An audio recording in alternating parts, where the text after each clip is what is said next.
Right, sorry for the lack of these videos. I know I haven't done many of them recently, but I'm going to try and make a difference there. So, what have I been doing? I mean, obviously I meant this a history video, but primarily sort of first off anyway. Same as really, still dealing with getting the house sorted, although that's going to be finished within days now, so that's going to be out of the way. Still bits of gardening going on, those sorts of things, and obviously still writing and coming up with lots of ideas. I slowed down a little bit on that over last week, I'd say. Slowed down a little bit on writing, not for any special reason other than a bit more attention needed with the house, just final things, pushing it through. And generally, you know, I don't want to get to the point where it's not fun, and I have been hammering it recently.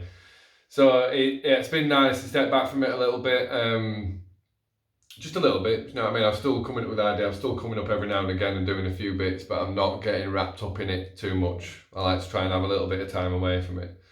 Because it's easier to reflect then, it's easier sort of to reflect on what you've done, and what you want to do with what you've done as well, because again, that's the beauty of what I'm doing. None of it's set in stone at this stage because I'm doing it in such a stripped down way. Primarily just guitars and vocals. It leaves so much scope for, you know, when I actually come to record them properly, doing whatever. They can be, you know, because they work so well at the core as a song. At that point, you can do anything with it. You know, make it whatever sort of song you want, really. But going for a Pepsi Max Cherry today. No Robinsons, but yeah. So I thought it'd be good to try and get back on the, you know, the history side of things. And there's no special reason why I haven't been doing these videos. As I say, it's more just sort of circumstance, really. Circumstances changing and not priorities changing as such. But sometimes life just gets in the way of anything, doesn't it? Do you know what I mean? Whatever you're doing, whatever you've got going on, stuff gets in the way, which can be frustrating. But yeah, I suppose we need to start picking up from, try and remember exactly where I left the last one. I don't think it really matters too much exactly where I left the last one. I think what I was thinking about was, you know, when we first came out of that 2-year development period, signed the record deal, you know, released the stuff on Fierce Panda. The next really big thing that happened was touring. That was the next really big thing that happened for us after those other exciting things. And like I said previously, these sort of exciting things that were happening happened very steadily over, you know, a period of time, as to make it feel natural, basically. So yeah, I remember, obviously I've talked about getting the practice room and that, because that was obviously key in us getting into a place where we could go and do gigs properly, you know, with the songs that we'd written. And then, it's difficult to remember exactly. I mean, if I sat down and looked through a lot of the passings and stuff, I could work it out. But it's difficult to remember exactly what order things happened in, because obviously we had the North, South and Midlands tours. They were our first tours, which were brilliant. And not whether to make it all about those, because, well, so the North, the South and the Midlands tours we did on what you would call a splitter van. You know, all the gear goes in the back, precariously stuffed in there. And then you've got, like, you know, like a Mercedes Sprinter or something, so you've got like a little cab with seats and stuff. And I mean, our first tours in that thing, I mean, those memories are, you know what I mean, my face lights up at those. And I hadn't necessarily really thought about that in a long time. But yeah, there's too much to talk about in terms of the fun we had on that splitter bus. Or, you know, because for a lot of time we used the same splitter bus.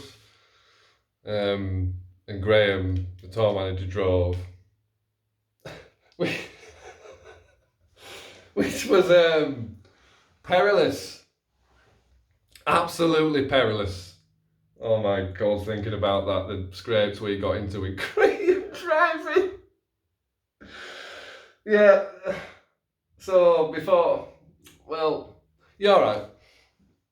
So obviously the most exciting thing about those early tours was playing the songs to people. Do you know what I mean? Especially how confident we were with it. But yeah, the bus and the sort of stuff that went on and the banter we had, absolutely massive. You know, huge, amazing memories. Um, but also, so I'll talk about those in a bit. I mean, you know, you talk about incremental things. So we had the splitter bus and that, but then we had our very first support tour, proper tour, was with the Charlatans. Now we did a couple of little support gigs, didn't we? We supported Stephen Malkmus from Pavement, didn't we? At the Cockpit. I think. Sorry, which guitar's ringing whenever I talk? It's the J45. It's going to irritate me. Yeah, the first proper support tour we did was with the Charlatans. Now that was another one of those moments. Do you know what I mean? Regardless of, I'm trying to remember exactly when that fell. I think that might have been between. Did we do the North, the Midlands? Then did we do the Charlatans tour? Then the South? Can't remember. Don't think it's not the end of the world that I can't remember. But yeah, the early memories of touring for us are absolutely amazing, and I'm sure it's the same for all the lads. And you know, it's the first things we discuss are some of the things that happened, which hundreds are coming to mind right now. And this is all stuff that's going to be really good on the podcast, which is still happening. Do you know what I mean? Yeah, that's something that I'm going to be getting on with as well. Once you know the season quietens off gardening and the house is sorted, things will quieten down a lot for me, and I'll be able to really focus all my attentions on this, which is obviously my intention. But yeah, so where am I going? So yeah, being told that we were supporting the Charlatans, that was massive for us. Really, really, you know, that was one of those genuinely exciting things because, you know, well, I don't know. Well, like I say, I'm sure anyone who appreciates music and bands can, you know, sort of think, well, that'd be ace. Like I say, aside from doing your own gig, because we were playing to, I mean, this conversation is going all over the place, but never mind. You know, on those first tours of ours, we were playing to small rooms, not in a bad way. I mean, what was it, like Manchester Roadhouse, which actually I think that's quite a few, and it's at 300, maybe a bit more. I don't know. But that would have been one of the bigger ones if it were 300. I mean, we played Hull Adelphi, and that's a brilliant memory, that. I'll get back to that. But yeah, Hull Adelphi, Manchester Roadhouse on that tour. Where did we do in Leeds? See, a lot of it's modelled up for me. I'd have to look. But yeah, so anyway, going back to the Charlatans tour. Now, one of the best things about that, so we'd had the van, do you know what I mean? The Mercedes Splitter. We'd driven around. We'd driven around in that, done those things. But when we supported the Charlatans, that was when we got like a proper, you know what I mean, tour bus, a proper, you know, double-decker bus. Do you know what I mean? And that, you know, that was really exciting that day. Well, you know, because we were young. How old were we when we did that? We must have been 18. Pretty young anyway. And I remember getting on that bus for the first time, it was ridiculous. Do you know what I mean? It's like when you were really young and you went to your mates for a sleepover. Do you know what I mean? And there's almost a feeling of anything could happen, do you know what I mean? Even though it really could, anything could be, you might get out of bed and then get shouted at. Do you know, but that, do you know what I mean? That might as well be, you know, going off into some mysterious jungle at night, as far as your imagination is concerned, if you know what I'm saying. So, for me anyway, it was, well, because that's what anything is, isn't it, really, is sharing it with people, sharing moments with people as well. That's what sort of makes those moments what they are. which is an interesting concept really, because, well, no, that is what makes those moments what they are. Let me try and get back on track because I've really lost myself. It's alright, I'll get on with it now, one sec. I've got it. So yeah, so our base was Soundworks in Leeds, which was on Kirkstall Road. That's where we sort of based out of. All our gear were there in its flight cases, so that's where we got picked up from. Sometimes we got picked up in Kipax as well, but I think that day, didn't we get picked up outside Soundworks? I'm sure we did. Because I remember causing traffic chaos, because that road is a nightmare, and obviously it had to stay on the road, anyone who knows that road. But anyway, the point being, getting on that bus for the first time and running around like kids, well, we were kids, but running around really excited, like, oh my God, do you know what I mean? You got like, and that's something that a lot of people who've never been on a tour, but I mean, once you've been on them for a while, just like, oh, whatever. Well, that's an entirely different conversation though, that. But people find tour buses exciting because they look exciting, you can't really see in, you're like, well, I've been on a bus, there's just loads of seats, what's in there? Do you know what makes that so special? Do you know what I mean? Which I guess is natural, and I've got some funny stories about that. Well, yeah. But they're just really, initially, especially, they're really exciting things to be on. But it's hard to describe really. But well, it's just like a house on wheels, effectively. Double deckers usually. You've got the bunks upstairs. Well, I don't know why I've started with upstairs. Start with downstairs. You'd usually have side door, and you go inside door, and normally you'd have a horseshoe of seats, and depending on your budget or the bus company's budget, your budget, whatever, will depend on what the seats were made out of. They were always relatively nice, but you know, like if you got like a Phoenix or something like that, I mean, what, you know what I mean, like proper, like really nice leather seats with really nice piping and all that sort of stuff. Piping. But you know what I'm saying? Really nicely upholstered, nice wood, and you know, because they effectively are just double-decker buses that are gutted out and it's all timber, which, you know, we get onto that. That's not good. You know, and everything's just timber framed out. And as I say, I keep getting distracted. Downstairs you go in and you'd have your horseshoe of chairs, and then you'd have some sort of kitchen area, and on double deckers the bit toilet there as well, and then obviously you'd have your upstairs, and along upstairs you'd have all the bunks in the middle, sort of 12, 14 berth, 2x2, all down side. So obviously with a bunk it's just what you'd imagine really, you just got a curtain, and I mean that's a separate topic, well, separate conversation as well, bunks, because some people love them, some people hate them. I sleep like a baby on a tour bus.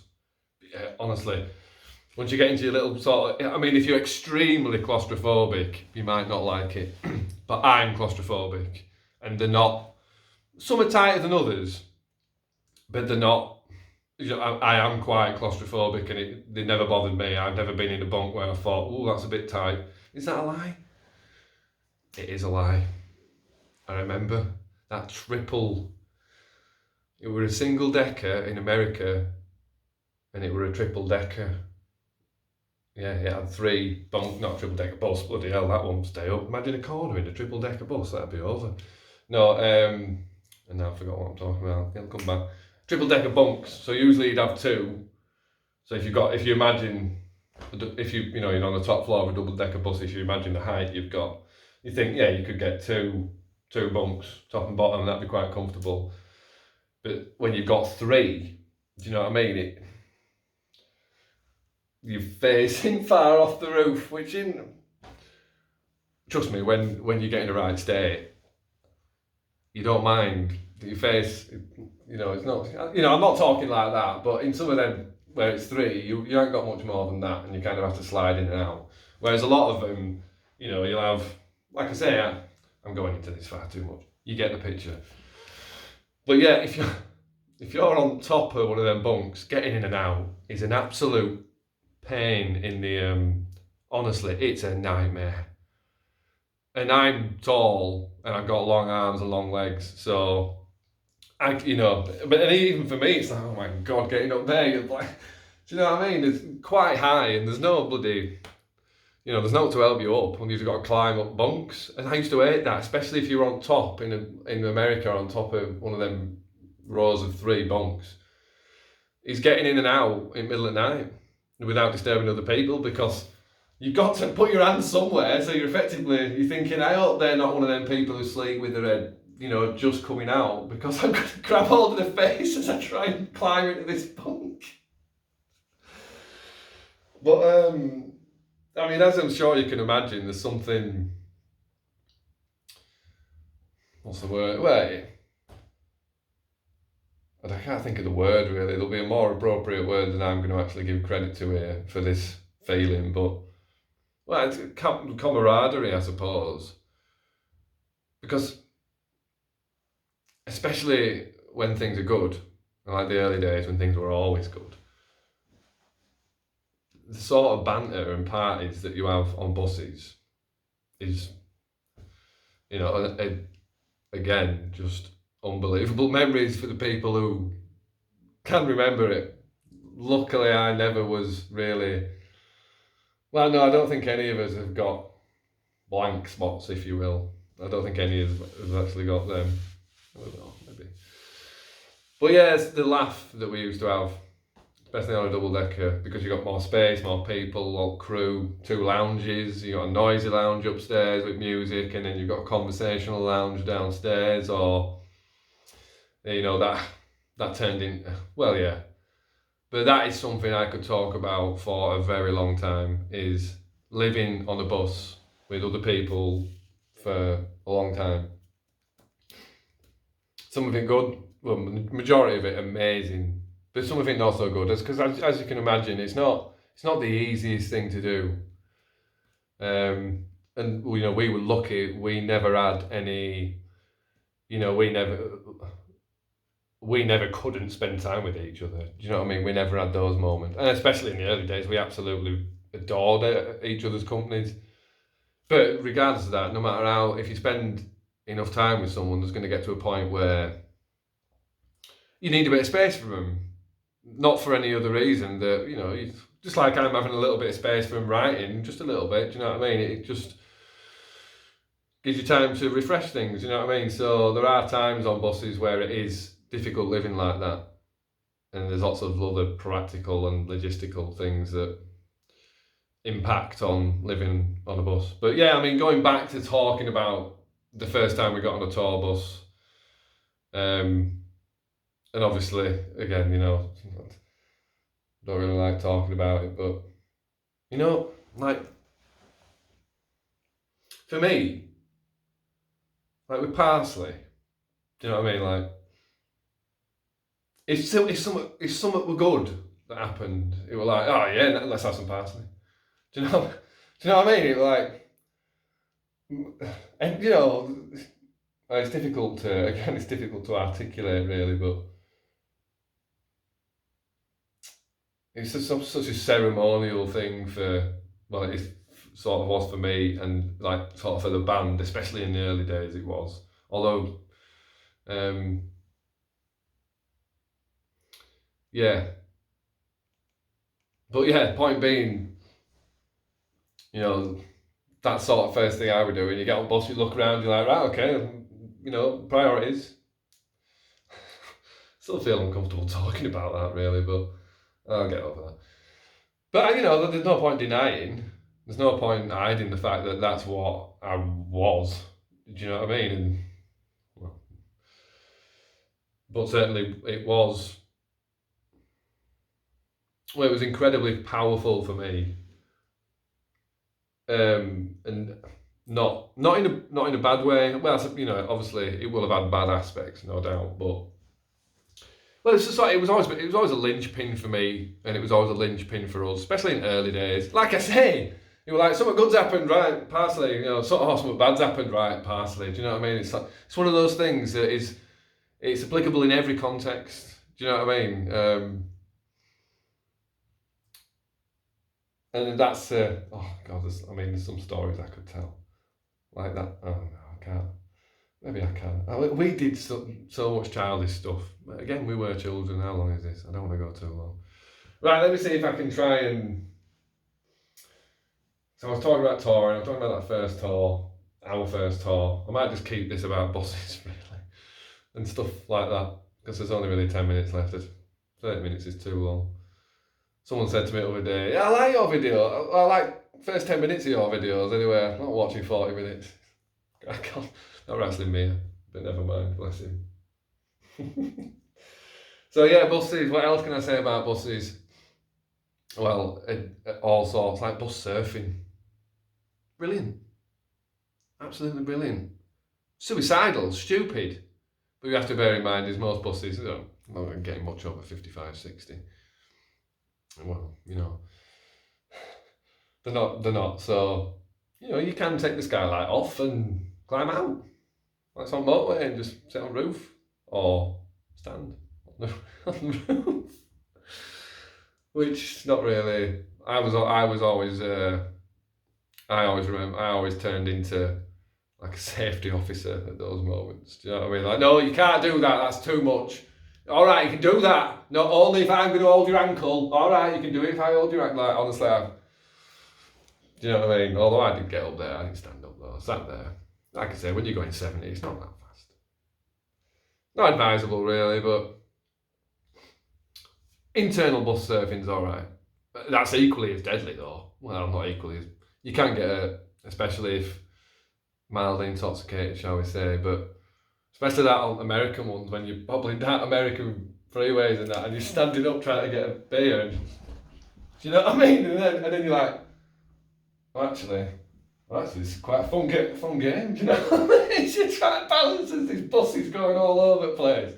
And then it ends suddenly turns into, right, how long do you think I can do this for without breaking my neck? Can you talk about... Well, I mean, did I finish that? No, I didn't finish telling you about buses, did I? So I talked about downstairs, and obviously driving easy done away. Upstairs you go up and you've got your bunks down centre, and then you've got the back lounge, which, like I say, is usually that's where the fun happens. That's where everything's fun, do you know what I mean? That's a loud place. The smoky place, the shouty place, whatever, music, whatever. And that's a similar deal to the downstairs lounge, do you know what I mean? It's another sort of horseshoe affair. Generally bigger than the downstairs one because obviously you've got to fit the kitchen in downstairs. And the sort of toilet setup and that, so there's not as much space downstairs on tour buses, it's usually upstairs. And the back lounge, you've usually got a bigger horseshoe, and then you've got, a TV, usually, well, I'm not going to try and keep perspective, but you've got a TV on the wall and you've got all your AV stuff. So going back to budget and things and bus quality, not dissing your silver grey, do you know what I mean? Money wise, brilliant, but is it silver grey? I don't know. I'm not dissing silver grey. We've been on some dodgy buses where no one works. Plug sockets everywhere, and not one of them works. Do you know what I mean? And in wrong circumstances, it might set on fire. That's another problem. There has been tour bus fires, and the trouble is because it's all timber. Once it goes, they go. I can't remember whose tour bus it was, but there's quite a famous. Anyone who's in abandoned tours has seen the photographs of that bus and heard the story. I can't remember whose bus it was. Anyway, that's not relevant, but the driver smelled smoke, was experienced enough to think, all right, okay, let's stop and get everyone off immediately. So I got everyone off immediately, and I think within 3 minutes, the thing was completely gutted with flames. It had eaten itself totally from electrical fire, I presume. Yeah, it's not the ideal circumstances for fire. Sorry, I'm just watching the time because this will cut out after 30 minutes because I keep forgetting to delete. When I'm writing, I sort of use my phone to record just what I'm doing for ideas, and it fills up quite fast, so I have to go through it and delete it. But yeah, so you've got the back lounge, but then you've got the upstairs front lounge. And that is literally just 2 seats and a curtain and like a huge window. So it's actually quite nice just to, well, any time of day, but especially late at night, you can sort of just sit in there and chill out. What else do you do on a bus? Chill out because it's home effectively. And that's something that that's something that comes into touring, and especially when you do it a lot.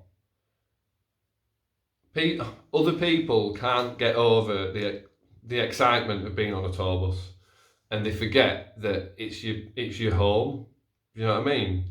Like when you're touring, that's your home, is the tour bus, and you have people on bus, and sometimes that escalates, and there's loads of people on bus, and they're trashing stuff. You know what I mean? And messing stuff up, or just nicking your beers or whatever. You go into a fridge and getting beers, and you're like, excuse me. You know what I mean? It's not like a magic fridge that's constantly full of beer. I mean, it is, but it's not real magic. It's the magic of someone buying beer and putting it in that fridge. Usually it's Ryder beer actually, but that's valuable stuff.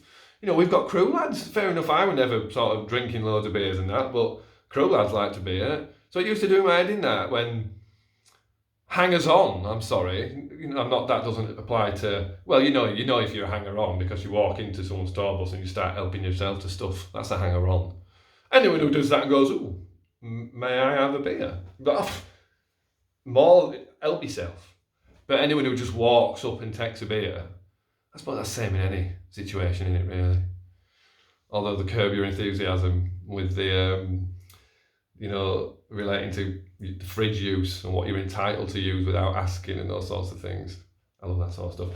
But anyway, yeah, it's an important point about tour buses. So I can wrap this up, there's only 3 minutes to go. It's an important point that it is your home. We spent 6 weeks in America on a bus, I think was the longest we actually spent on the bus without going home for a bit and then coming back and doing it again for 3 weeks, 4 weeks. But I think we've done 6 weeks, like the Vines tour.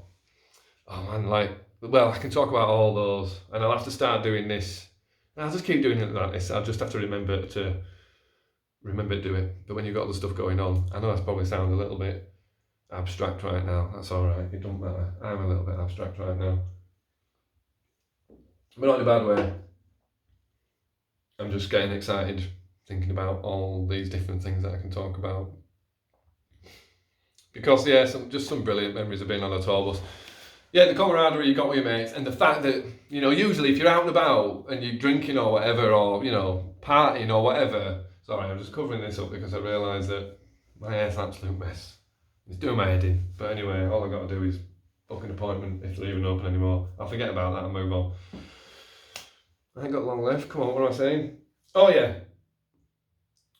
Well, to be blunt, you can get in as much of a state as you want, and it's not that far to your bed. Do you know what I mean? So before you're like, oh God, I've got to get a taxi and get there, or I've got to walk there. You haven't got to do any of that. You've got to just get to your bunk. That might involve crawling and then climbing. And if there's 3 of them, a lot of climbing. And that's another thing. You don't want to be in your bunk and fall out that far. I've only got 2 minutes left, and I've got more than 2 minutes of stuff to say. Alright, I'll try and wrap this up, because I'm not going to squeeze into 2 minutes. I don't think. Obviously the last video just cut off totally because I didn't realise that there was the time limit, because I'm not really techie in that way. But anyway, so let's try and wrap it up. So yeah, we're starting to talk about tour buses and touring and the first tours, and specifically talk about that Charlatans tour because there's a lot of interesting stuff that happened on that, and on those North South Midlands tours. Brilliant memories, and touring in general. So yeah, it's been good to do one of these. It's not something I've been putting off, but I'm very much like, and sure like a lot of people, even if it's something you really want to do, for some reason you're not doing it. And as soon as you actually do it, you think, why aren't I doing this? Because I actually enjoy it. And I do enjoy it. I do enjoy sharing these memories. It's something, if my mind's preoccupied on writing and stuff, this stuff just don't pop into my head. Do you know what I mean? Whereas if I take a break from writing for a little bit, I start to, well, you know what I'm trying to say. But yeah, so I've got about 30 seconds left, so I'll probably leave it there.